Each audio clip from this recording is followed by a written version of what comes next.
Good morning, everybody. Welcome to Coffee and Craps with John from Pro Craps here at Casino Gaming TV on a Wednesday morning. So I've, as you can probably tell, gotten rid of those nasty white dice from yesterday. I'm going to roll this morning for our 4-roll challenge. The brushed blues, as I like to call them. These are the ones from the Golden Valley in Henderson. These are super cool. I love these brushed dice better than the shiny dice, especially for on camera because they don't shine so much, but they're just cool to throw. Anyway, here we go. 4-roll challenge. Again, 4 rolls only. Let's see what we can do. I'm going to run out here with, again, I think the right level for this. I want to get in and get out with these 4 rolls. Let's do 75 on the 5 and 9. Let's do 90 on the 6 and the 8. And we'll take Vince's advice. We'll put our chump change out here in the field and just let it all ride. So we're going to be at 330 inside, 20 in the field, 4 rolls. I am going to work with the puck today, so we're going to get a point first. Then I'm going to come in and get hot. Let that 7 breathe for a second while I'm getting warmed up this morning. There's my point of 5. Let's get 4 winners in here, shall we? Can we do it today? It's been 2 days in a row where we PSO'd ourselves in here, and that led yesterday's PSO led us to a kind of a down session. So here we go. Dice are going to be stacked and going. Here we go. First one that matters anyway. 5, 6. That's a yo 11. I'll put it right here so you can see it. That's cool. It's going to pay out in the field. And let's just pull a Vince and let's just stack that baby up. There's roll number 1. Keep that chump change and moving there. It might not be the worst thing to take that field money, that $40 that's out there now, and go to the 4 and 10 with it. I don't know. What do we have here? 5, 1, 6. Because now we lose it. We could have had this out here and out here, but we're gonna lose it. That's all right though. The 5, 1, 6 pays 105, so we'll take that right there. We'll bank that up. That'll be roll 2. We'll not press this morning. We're just gonna actually, you know what? We will press. The hell with it. Let's take that as greens. And let's get the 4 and 10. We'll add the 4 and 10, 1 quarter each. Bring the 5 and 9 each to 100 even. We'll do it that way. Get some action in there. Here we go. Roll 3. That matters. 3 of the ones that count. There's a 6, 2, 8. That is fantastic. It's going to again pay 105. I'll do it in greens. There's 105 for the 8. And what we'll do is we'll take the 6 and 8. I guess I can get them both up 90 more bucks. So I'll take quarters. Nickels for that quarter there. And we'll pump them both up by, well, how much can I go by? I guess I can do 30. Let's get them both just up by $30. We'll just go to 120 with them. We'll just make it nice and simple on my math. There's 50 in the rack, so we don't go totally broke. That was roll 3. Roll 4. Let's get one more of these things, and we'll call it good here. Here we go. Last one. Money shot. Right here. Money shot. We don't make the money shot. Look at me. 5, 2, 7. Just like you'd expect me to do. Burn it all, baby. I am like burning the house down this week with my both my rolls and the way I'm playing. So it's good to get it out of my system now before I go to Las Vegas with my entire 401g account, and let's burn the bridge here, shall we?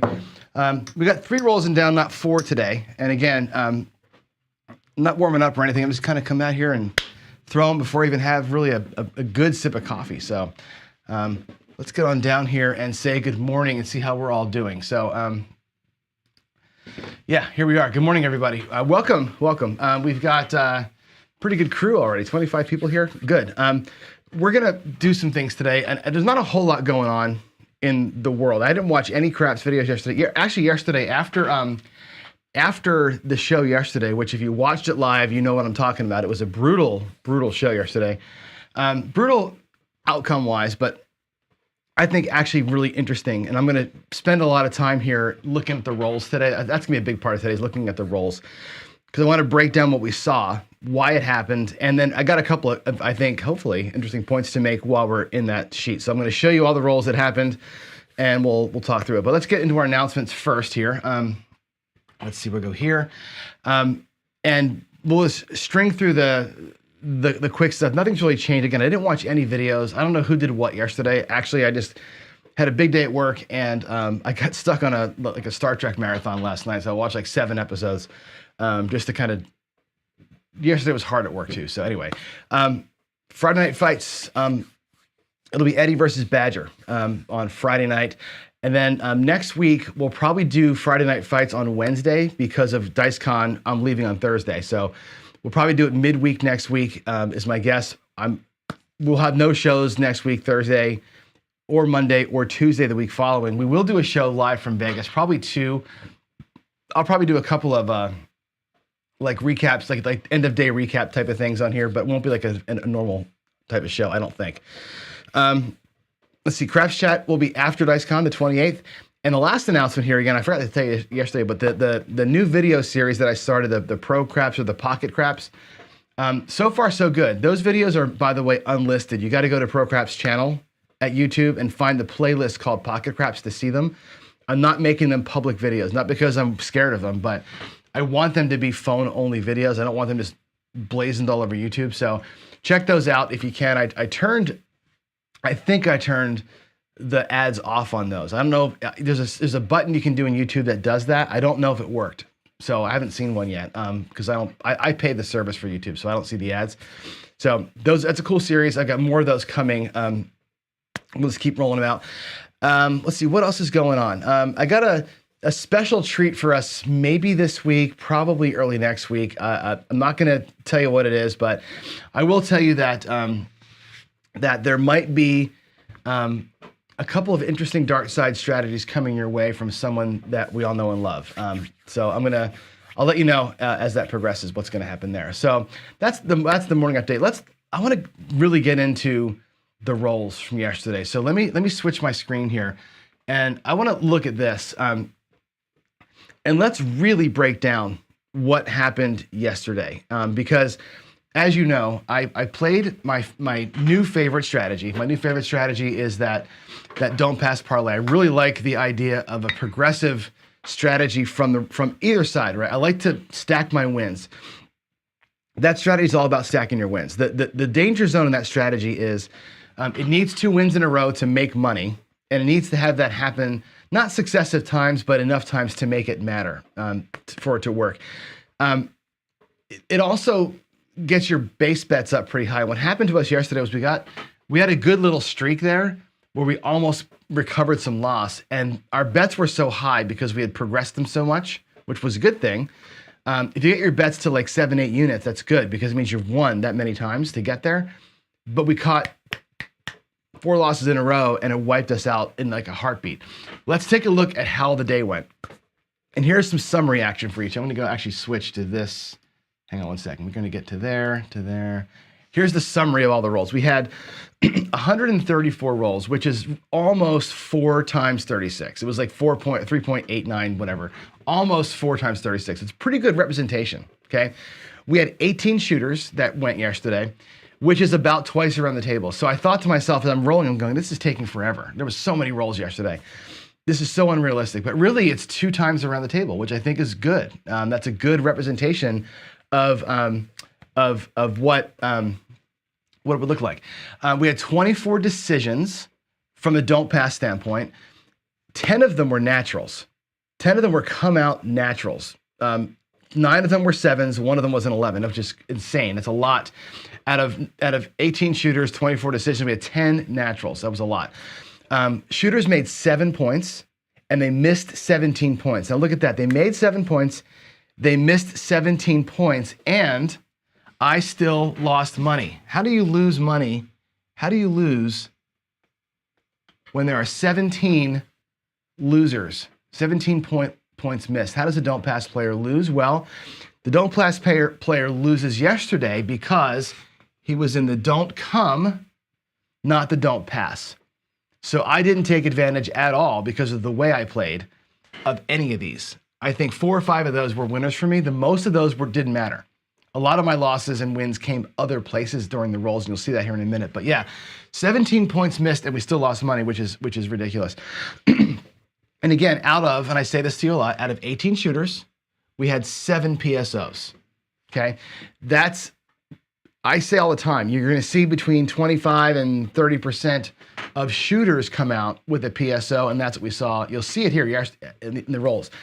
An inordinate amount. This is higher than I expect. Out of 18, I would expect to see 5 or 6 of those. 0.7 outs, not 7. That's more than I would have expected. And if you add in the 2 shooters that had a point made, 1 hit, and out, 9 of our 18 shooters were out within two rolls. Okay, 9 of our 18 shooters were out within 2 rolls. This is why we have this strategy. I know some of you hate it. I know Duracell hates it. I know PJ hates the Headless Horseman. That's why it's a strategy. These shots here, all 9 of those, that's a winner on the DP and a winner in the come. Those are double wins, every single one. It's 9 of the win, 9 of the shooters we'd have made huge money on out of the gate. That's why the Horseman's there, because I know that that's a real thing. Now, there were some long rolls that the Horseman would have got killed on. Okay. In fact, there was this miracle roll that I erased. Remember when I erased it? Look at this miracle roll we had. At one point, I'll show it to you. We had a 6, and then you had 11, 7, 7, 7, 7, 12, a 4, and a 7. That's a crazy set of rolls right there. Insane set of rolls. And we even had the come out, the 2 7s succession and come out on the come out to start the day off, right? So the 7s came in bunches. I tell you all the time, you know, believe in trends if you want or don't. I don't think it's a trend. I say things cluster. You'll see these outcomes cluster all the time. And here's the outcome cluster that you see. And I see Old PS is putting out my favorite stat. 28% of shooters, this is an important stat, shooters PSO after their point is established. This is not the number of rolls that are PSOs, because some of these rolls out here, the shooter came in, got a point, did a bunch of rolls. On their next point, they PSO'd. I don't count those as PSOs. I count the shooter walking up and just dropping out a 7 right away. So that's what I'm counting there. Anyway, let's look at the breakdown here of some of the things that actually happened yesterday. So we come out, again, from the don't come, we had 14 wins and 23 losses. And again, there was 7 points made and 17 point missed. So why is that the case? Look at all the losses that I had during the roll. And this is, I think, where I think the big mistake yesterday for me was this. I was experimenting. I told you at the start, we're going to try the don't come instead of the don't pass. I thought, let me just try to, I want to avoid this, and I want to avoid this, right? All these come out 7s. So I'm like, let's go with the don't come instead of the don't pass. We'll avoid the come out naturals. And we did avoid the come out naturals, but we had all this loss during the roll. The first bad thing was going to the DC. The second bad mistake that I made yesterday was doing multiple, right? When I came into the DC here and I lost and I went right back into it, and we lost twice during the same hand. It happened here, it happened here, and it happened a couple more times down below too, where we lost 2 or 3 more times in the same hand. So if I'm gonna do the DC, you cannot do multi, it has to be one time only. That's got to be a new, if I'm going to do it that way, that's got to be the rule.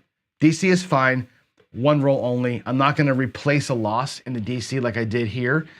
You'll see later on, that's the reason why we lost in the end, was replacing multiple losses just crushed me at the end. But here you have a pretty good shooter to start out. This shooter here, hold on a second. This guy here is a pretty good roll. I think it's an 11 roller to get going there. And the next guy here doesn't do bad either. He makes a point. He makes a point. He makes a point. Look at that. We're going to look at the pass line option here in a minute. This guy did really well. Makes a point, come out 7, makes a point, makes a point. Couple of inside numbers, and then we end up winning on that one. We got lucky. We should have lost here, but I hedged that one. And the only reason why we got out of that one alive was because I did the one-time hedge. And if you're the kind of person who's tracking a table or charting a table, look at what's going on here, right? Look at the number of wins for the right side player. 1, 2, 3, 4, 5, 6 wins. That's not bad right there. 6 wins and only 1, 2, 3 losses. So the right side player is doing pretty good here. If you're charting the table, you're going, hell, I'm getting into that bad boy. I'm jumping into this table. And then you'll find that you get whacked later on. So there is the first series of it.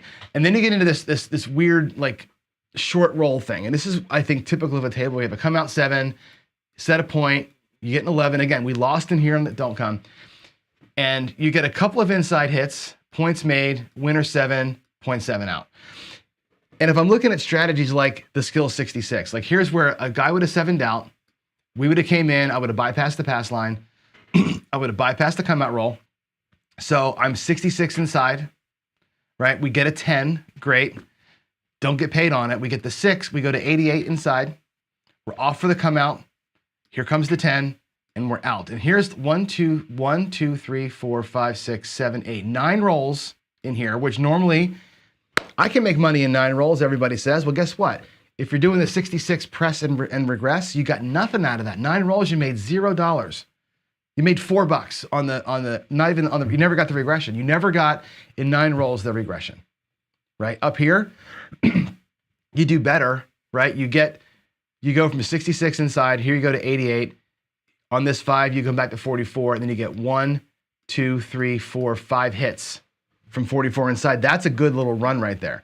Then you get burned coming out on the next shot. So you get 5 hits to make money with, right? And if you're half pressing, you're probably only bringing back about 35 or 40 bucks. You might show a $35, $40 profit here before you get whacked. So you got to like look at these things and go, what would happen if I'd played it this way? Now, we get into down here where you get this other miracle roll.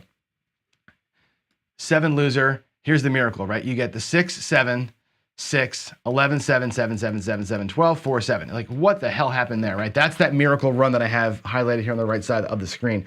That's actually kind of a tough thing to get past for anybody, unless you're on the right side of the thing. But if you're, and I said, if you're charting the table, when are you jumping into this thing, right? If you're a don't pass player or a right side player, you might go, wow, you know, this is the perfect time to get in. If I walked up and I'm charting here, and I'm a right side guy, I'm going, geez, there's a lot. The table's going my way. I'm going to jump in, and then you're going to see all these 7s, you know, all these losers come in succession. And what you find is that that should be green, by the way. What you find is that, like I said, things cluster. Look at the outcomes here. You have this right side sort of play, and then you have 7 out, 7 out. There's a 0.7 out, a 0.7 out, 1 hit and out, 1 hit and out. All those in a row, just like that. It happened so fast yesterday. We were winning here, and this is what got us to even. Remember, we battled back. We were down about 30,000 bucks, and we battled all the way back to having profit in this section because I was at a 7-unit bet, or a 6-unit bet down here. We got 2 parlays back to back. We got all the way back up, and then it went to complete shit. And here's where, again, the don't pass, I think, crushed me. The don't pass here, we lose mid-roll. We lose mid-roll. We lose 1, 2, 3 times mid-roll. And then again, as we were coming out, we were back in the don't come. After this loss here, we went back to the DC again and got beat on a come out 7 from the DC. This roll here, we lost 1, 2, 3, 4, 5, 6 times out of 7 right there. Boom, just there goes all the money. And then you're down here, and again, same thing. You lose, you set your point here, you lose it in another mid-roll there. So I missed on all those actual 7 outs on the rolls, and I think coming in here for the DC multiple times was a dumb move. Now you look at in reverse and go, what really happened? I did roll shitty, but the real bad move was being in the DC more than one time. Coming back after a loss and trying to reset a don't point was the worst. That was the worst mistake I made. In gameplay, at least. And then, of course, at the bottom there, you see I made a mistake. The last thing I did, of course, yesterday was a horrible day dealing and typing stuff in. I made a big mistake where I marked this as a loser, this 9 as a loser. That was our last money that I thought we lost. We actually, the point for me was 6, not 9. The 7 out would have been a winner for me, not a loser. We would have still been playing for a little bit. But regardless of that, it went to complete. It was horrific, right? Now, let's compare this. If I would have done this from the don't pass, what would have happened?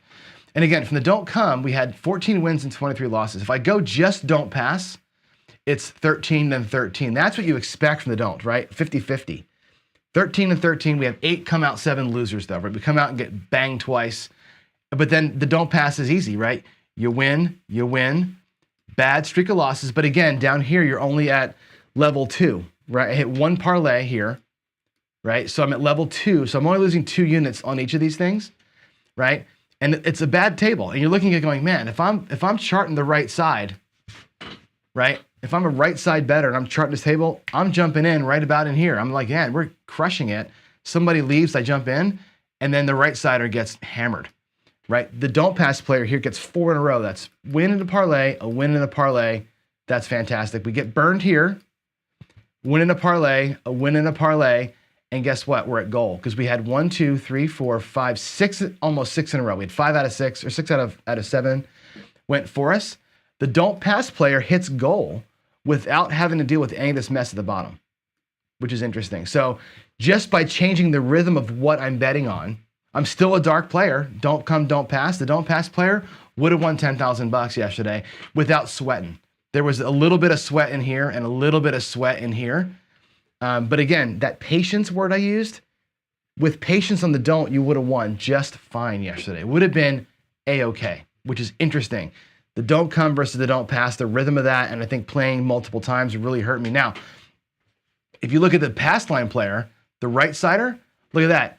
Right sider wins goal in like the first 5 shooters. He's done. He's like 6 wins, 3 losses. It's like a win and a parlay, a loss and a loss. And then he parlays and parlays again. He's at $10,000 in like 3 shooters or 4 shooters, right? That's fantastic. Yesterday was a right side table.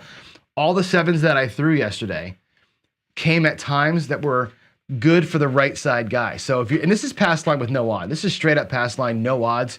$10,000 yesterday in just that fast of a time because of the rhythm. And again, if you look at this and go, oh, I'm coming in, I'm a right side guy. I'm waiting. We hit 2 points in a row. I jump into somebody's grave and then they get beat like hell down here. Look all the 7 losses that are coming up for that guy, right? Charting a table, to me, I will say it out loud. I love my friend Greg, who charts tables. Charting tables, bullshit.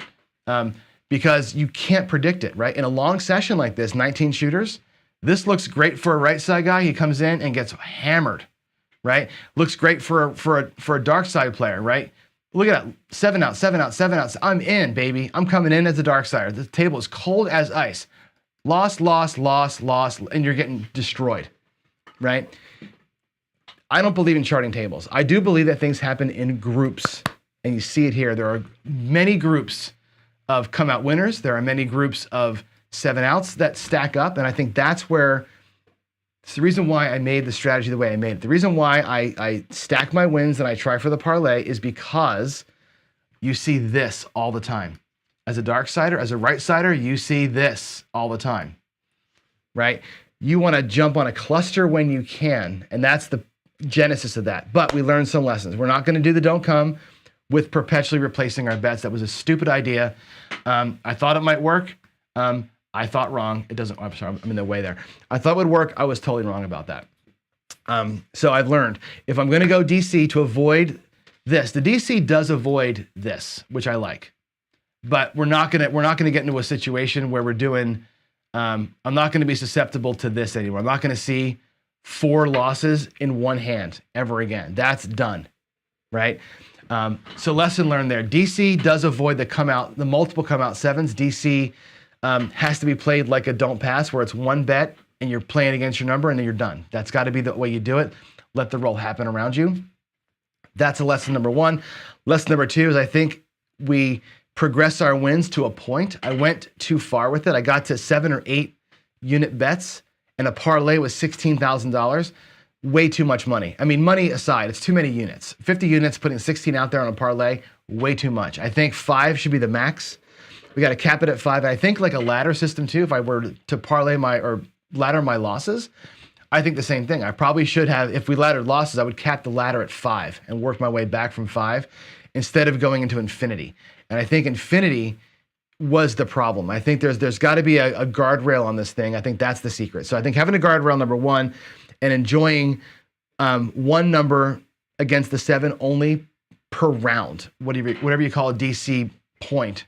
That's it. I'm not going to go back. So I think that's where it is. I think yesterday somebody wrote the word in one of the comments. They said I wasn't being patient. I was being stubborn. True.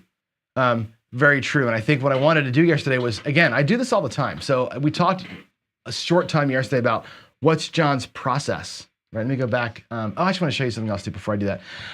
What's John's process? John's process is this. When I say to you, I practiced last night. right? What does that mean to you? Does that mean to you that I'm sitting back here setting my dice and throwing a billion dice, right? No, what I'm practicing means is I'm doing this. I'm taking a strategy and I'm rolling it 150 times. And I'm logging every roll and I'm looking at what I did and trying to tweak and find where the holes are and trying to reduce some of the holes. I talk to my friends about it, right? What did I do wrong? How do I fix it? And we go back. Here's the chart from yesterday. And I'm going to try and zoom in. I think I can zoom in. Hold on. Let me see if I can do it. Yeah, I can. So here's the, first of all, the SRR was 462. A lot of sevens yesterday. And here's kind of the bell curve. So the red is the expected bell curve, right? It looks like a perfect bell. My throws yesterday did not match the bell curve that you expect. We had way more sevens than we should have. We had 29, we should have only had 22. There's a lot more sevens than expected. They came at bad times for me, but they would have been the way they worked out, it was good for certain strategies. We had way more sixes than we should have had, 25 instead of 18, but everything else was underneath. We had a couple more nines. We had like one more 9 instead of 8 or whatever.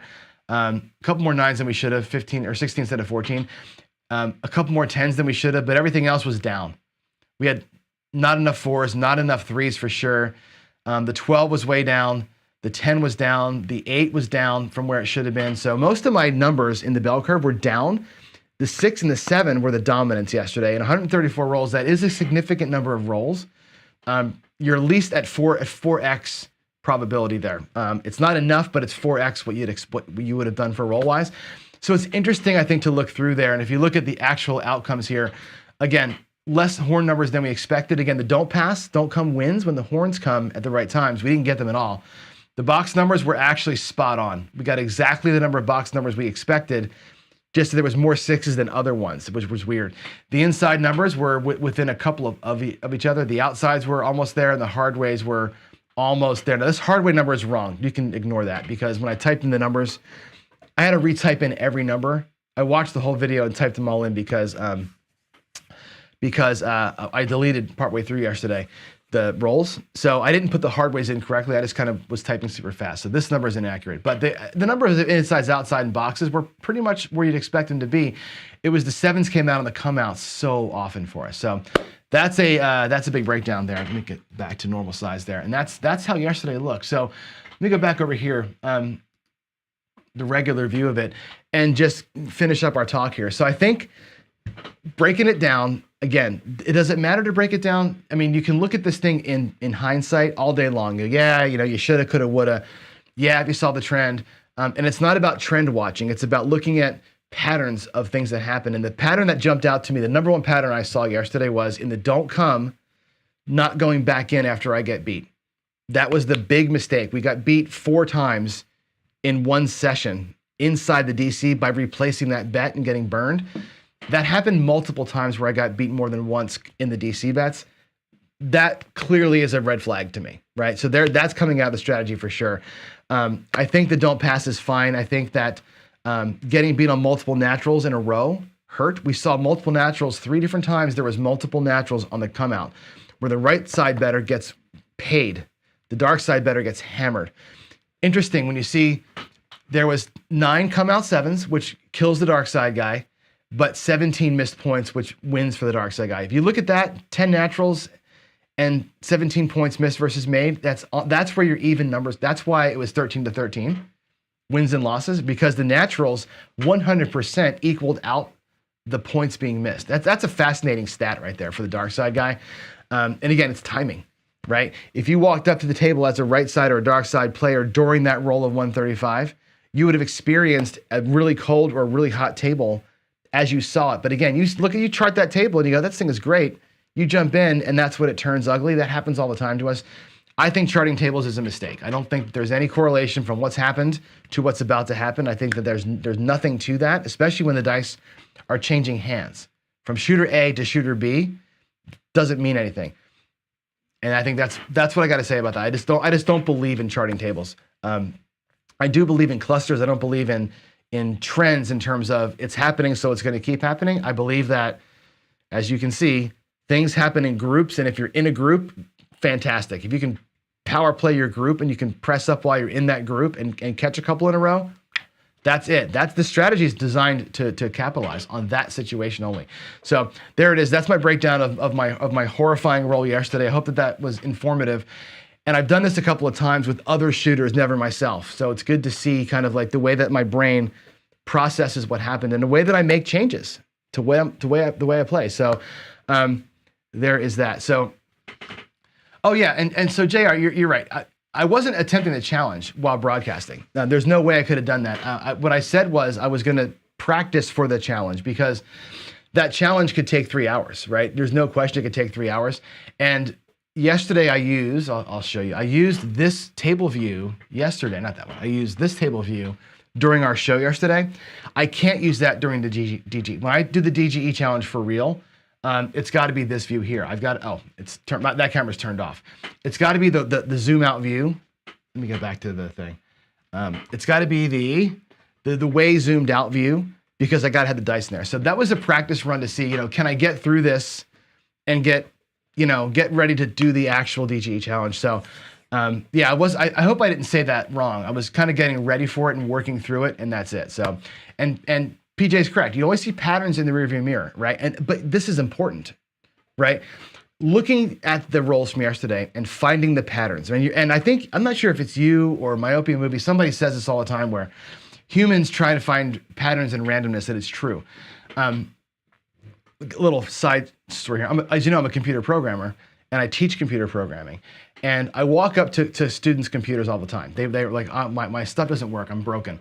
I can look at somebody's screen and within 3 seconds see what's wrong. And 25 years of experience, number one. And number two, my eyes and my brain are trained for pattern recognition. I find patterns in what looks to you like random gibberish. I can find the pattern in their code and find out what's wrong. Dice are the same thing. The rear view mirror is important. I'm going to put that back up there again. I want to keep that comment up if I can find it. I think pattern recognition is important because it does help you find things that are potential red flags. And like today, I think the DC, coming out of the DC, getting beat and going back in the DC, that pattern is bad. Like that, seeing that can happen and that I'm opening myself up for multiple strikes in the same shot, because it beat me more than, I think, 3 or 4 times or whatever during this rollout, that's an anti-pattern. What we call in coding, it's an anti-pattern, something I don't want to repeat again. And so I've learned now, when I'm going to do that, I think having multiple DCs that get beat and then replaced, bad move. That's a bad move. Let the time work. And you can see here, I'm going to do this again and again with the longer number of rolls and see that the don't pass versus the don't come.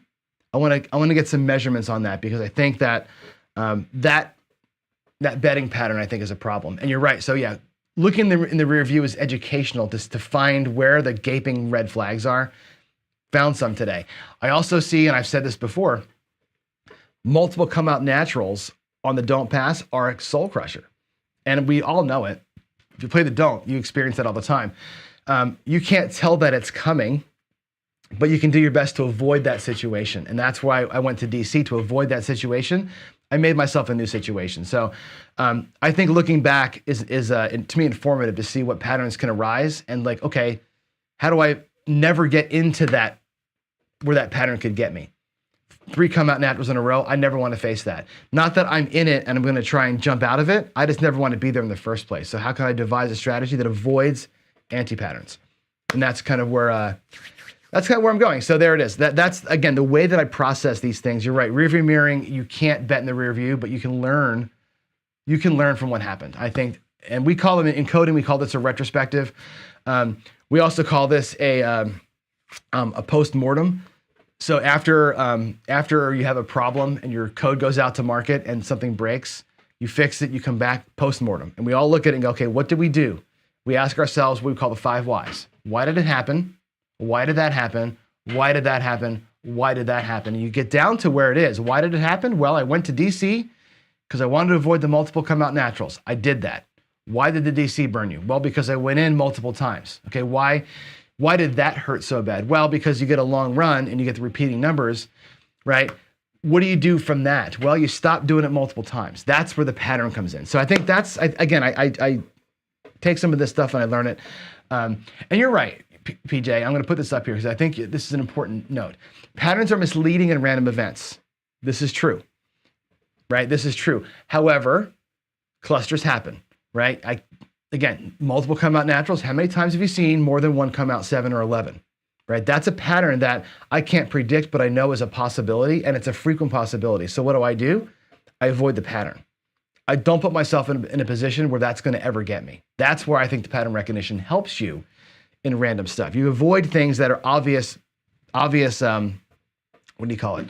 Obvious potholes. Like avoid what you see as an obvious thing to, like, don't ride your bike into the pothole, right? Sometimes you can't see a pothole coming, but if you know it's there, avoid it. That's kind of where we're at. All right, let's go play a little bit. Let's go to the table. I have no idea what I'm going to do. Let's go here to the regular fun table view. Not that one, this one, sorry. And let's just go play. I don't know what I'm going to do. Let me clear the rolls. Let me clear out the roll, the ugly. Yesterday's roll never happened. I just made it so. That roll is gone. I kind of want to go back and do it again, the same thing, but I don't know if I should or not. Just for fun, just for funsies, we can go play the same way. Or what we can do actually is run that same progression, which I've done. I like this parlay progression thing here on the 6 and the 8, and just take just the two most popular easy numbers to work with, and run a right side progression on just those two numbers. And this thing is interesting. I was talking to, I don't know who it was. It might have been PJ, actually. I'm not sure who it was. It was somebody in comments about below house edge bets. And, I think the point that I had made was, let's just throw it out here. This and that, right? Max odds back here, right? A pass line and max odds, lowest house edge, right? You're gonna break the house edge down here from like 1.4 down to like 0.27, whatever the hell it comes out to, right? But as soon as you do that, that's great, right? But as soon as I go ahead and do this and get the come bet to a 9 and do this, I've destroyed that, right?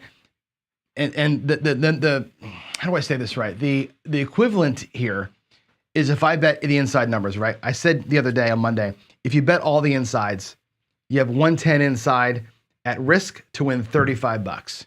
Well, here I had 125 at risk to win whatever that is, 145 or 155. If I do this, well, now I've got double the risk. Now I've added another 125 out here, and I've halved my win potential. So even these are the two greatest low house edge bets you can make. If you do two of them, right, you're right back where the inside better is. This guy here has made the same mistake that this guy has, because you got double the risk for now half the reward. The more bets you have, the less your reward is going to be. But that said, we're doing it anyway, damn it, because I feel like it. And that's it. It's my show, and that's what I'm going to do. So we're going to go ahead and get a few $100. Let's get like 500 here. 2, 3, 400, $500. And let's get them in the rack, and hopefully you can see the rack good. I don't know. Leave me a note right now, everybody in the comments, if you like this rack here that when I do the rack, I'm going to slide it over some. Do you like seeing the rack here in the shot? I was watching the video yesterday. I don't know if it was valuable for me to see it or not. I like it, but let me know if you like this at all.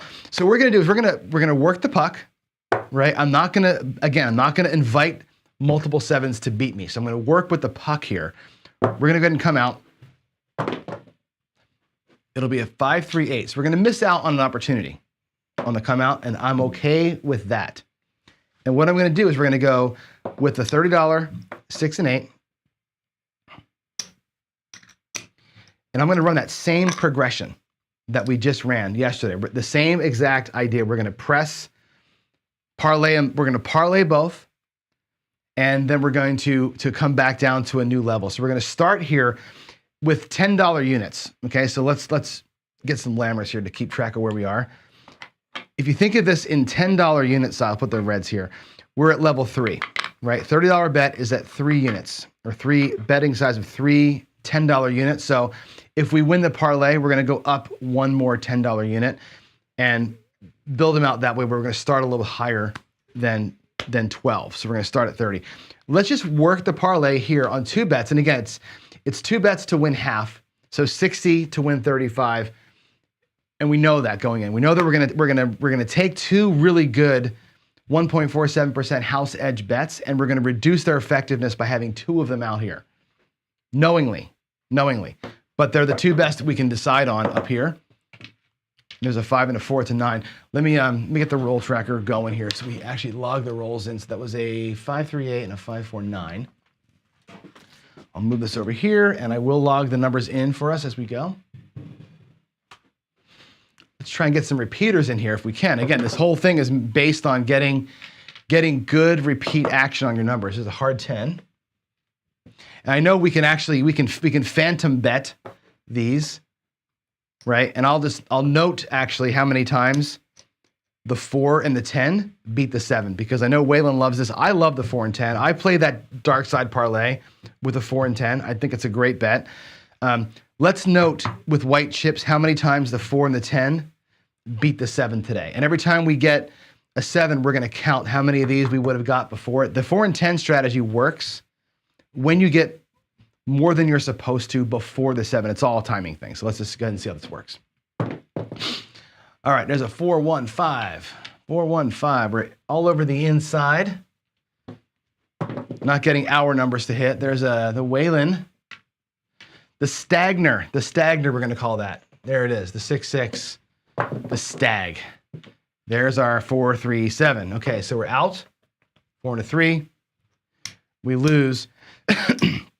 And here, you had one payment before the 7. The 4 and 10 work when you have at least 2 payments before a 7. So in that case there, you win, you're basically tying. If you get 1 for 1, you're in a tie. These pay about 2 to 1, so you're in a tie. You need to get 2 of these before you get 1-7. So there's one case where it didn't work out as well as we'd like on the 4 and 10. And we're back out on a hard 10, 5-5, hard 10. I'm going to mark this up as a 10 win, just so that we know it. If you're working the come out all the time, that would have been a payment for you. It's not a payment for me. I'm not working the come out when I play that strategy, but some of you do. So we'll mark it up so that we know that it's a thing. And again, we'll come out here again with our 30 bucks on the 2 best edge bets, and we'll see if we can't get some parlay repeats out of those things.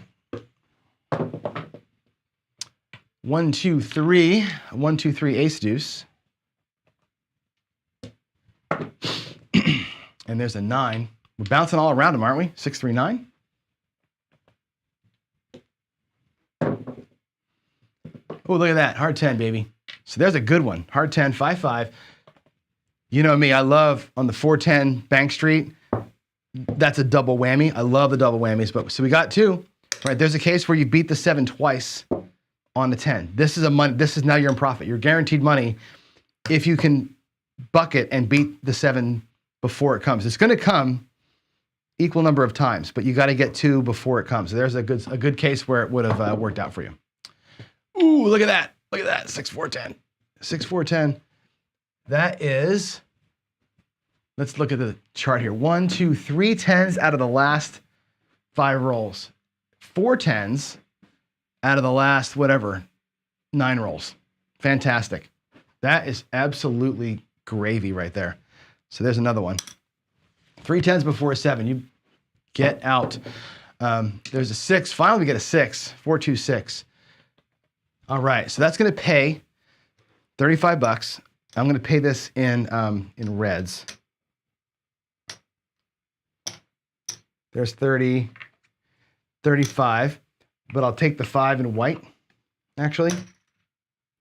And I'll take my 5 out of my rack and also get 5 whites for that one, because I'm going to drop a buck and we're going to press. We're going to parlay the win all the way up and take these to 48.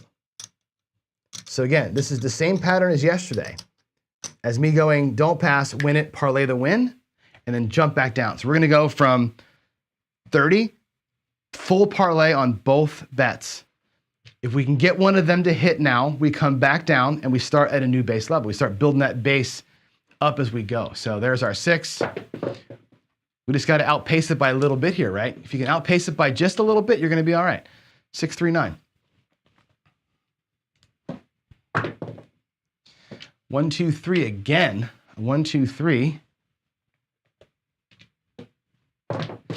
excuse me, hard 6. We got it, hard 6, so 3-3, hard 6, right? And that pays 56 bucks. Let's get our, right? And, oh geez, come on, pay yourself. There we go, 56 bucks. And we're gonna go now increase our base to level 4. So 4 times 10, help me out, 42 bucks. So we're gonna make our base bet a little bit higher now. So we're gonna go from 30 rather, to 42. So now we're level 4, and on that hit, we can bring back some money to the rack. Here's our initial money, plus $8. Now again, we did get beat earlier, right? But on this run, you're up, parlay, you're down with a little tiny bit of profit, and now just repeat the process, right? The pattern is what the pattern is. The pattern is parlay, regress, parlay, regress, parlay, regress. Did I put that 6 in? I didn't. Or did I? I did. Okay, here we go. We're still rolling. Out in that point of 10. And there's the 7. Cool. We made money. We made $6, right? PJ will be chatting right now, picking up nickels in front of the steamroller. True, right? But again, we're playing the pattern. And here's the thing with this strategy, as you know from yesterday, once I've established a base, I stay at the base. I'm not going to move off of that base. I'm going to stay right where I am. So what I'm going to do here is this. We're going to lose 42 bucks on each bet. I'm going to drop 50, 100, and say, give me the same thing. $42 6, $42 8. That's going to be 84 bucks. We're going to get $16 in change.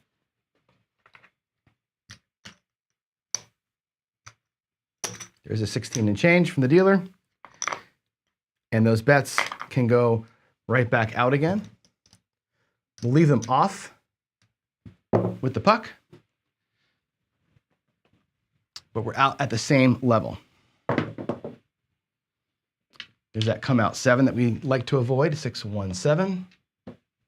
Oh, let's clear out the 10s. Again, good to win 3 10s against 7 is great.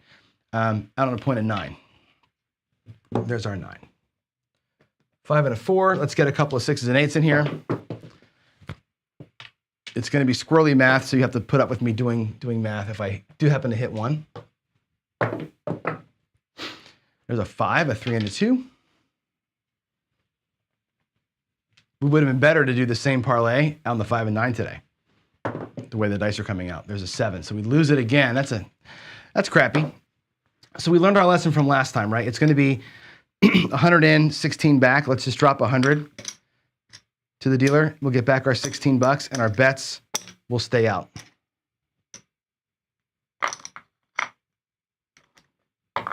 And so far, the roll is not favorable. But again, we're just doing some pattern recognition. We're just trying to solidify the betting pattern that we're doing, which is, the parlay get out. It was a 6-1, not a 6-3. It feels like another one of those multiple repeaters. And there's the horn, 2-1-3. A lot of 2-1-3s today. That's interesting. For whatever reason, those are coming out. There's a 4-1-5. That's our point. Let's get a couple of the easy ones. Come on, 6s and 8s, shall we? There's a 5 instant. Instant winner 5. Definitely should be doing the 5 and 9, not the 6 and 8. There's the 8. Okay, point's going to be 8. Let's get one of them to hit. We haven't hit a 6 or 8 in forever, it seems like. There's an easy 10.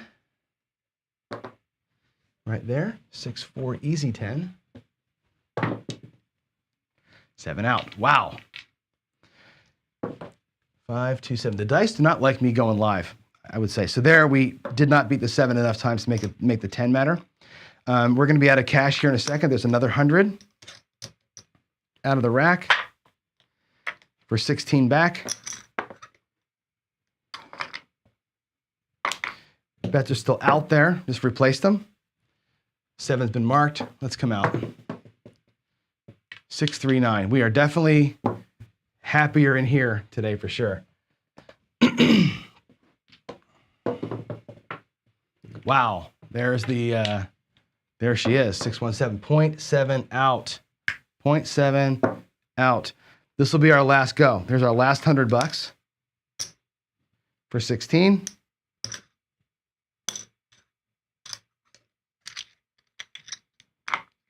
This is insane. Bucks off. 9, again, I'm telling you. 5, 4, 9. This is one of those, there's a 7. 2.7 outs in a row, 61, and we're out of money. We're totally out of money, except for the change we got here.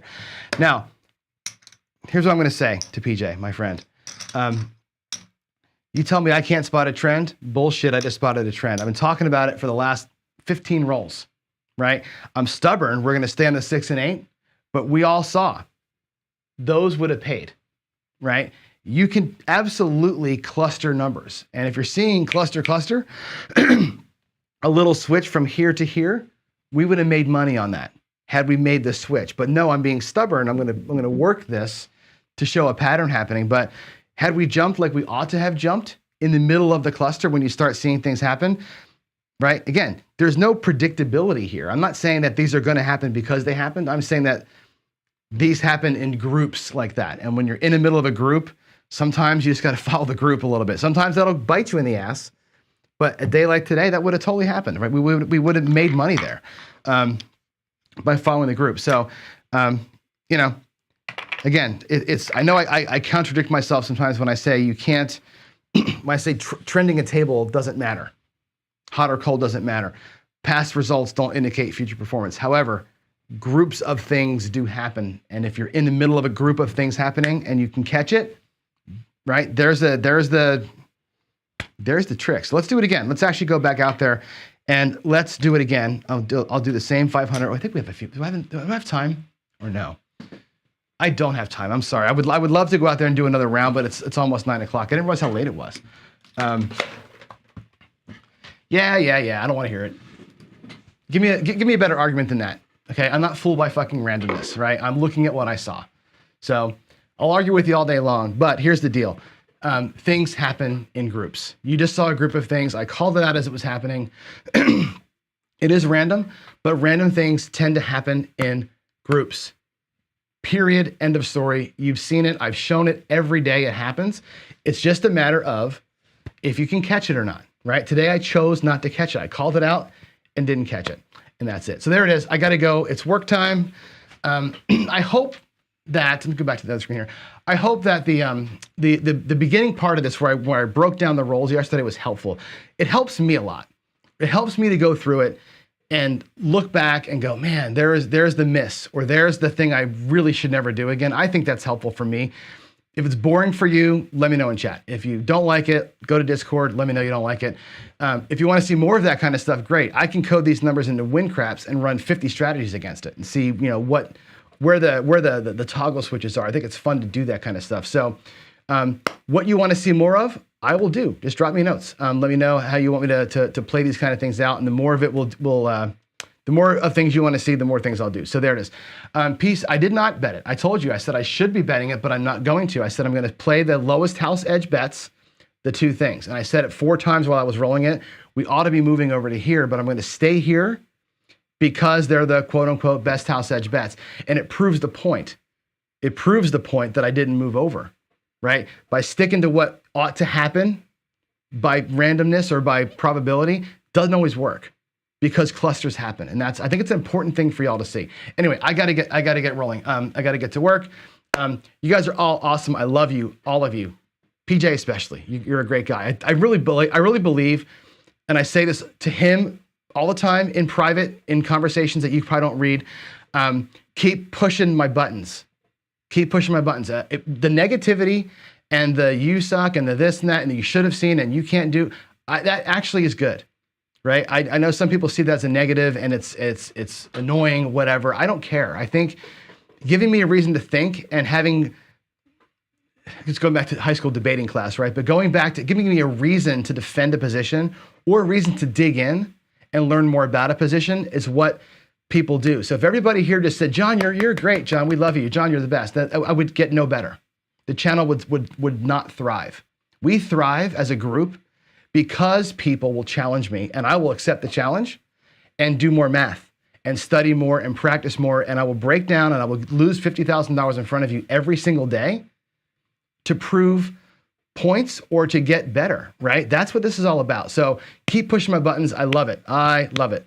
I think it's great when people come at me and challenge my positions, because that's how you get stronger. Politically, all the time. I'll debate every liberal in the city of Seattle if I have to, because again, it makes me understand my position more when I get to drive it home, and I have to research and know what I'm talking about. So there it is, y'all. Have a great day. You do make me better. PJ, here's a virtual hug, man. I love you, brother. Y'all have a great day. I always am late for my meeting. My boss is like, "Are you online again?" I'm like, "Yes, I'm online again." Anyway, love you. Have a great Wednesday, everybody. I'll see you tomorrow. And give me some ideas for your Friday Follies. If you have something stupid you want me to do on Friday for Friday Follies, please let me know. I'm happy to do something nutty. So anyway, with that said, out. Have a good one. I'll see you tomorrow. Bye-bye.